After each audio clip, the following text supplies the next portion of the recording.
E aí, Boteco? Perdendo tudo, né? Daniel tá lá, ó. Perdeu, ele tem que vir embora, pô. Aqui na técnica aí já tava em sustentação de equipamento. E aí, Tchelis, como é que tava o voo? Tava bom pra você? Ruim ou o quê? Tava bom, cara, tava gostoso, Pra tava mim tava uma merda. achei tranquilinho, consegui fazer 2 espiralzinhos, 2 gracinhas, tá bom. Vamos aí, firmada na saúde aí, tá ligado? É nós na fita.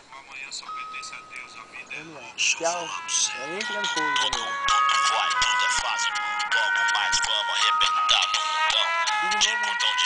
Vai voar de novo?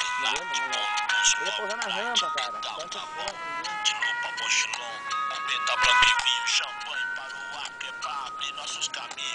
Pobre é o diabo, eu odeio ostentação. Pode rir, mas não desacredita não. É só questão de tempo, o fim do sofrimento. Brinde pros guerreiros é Daniel tá vindo, hein?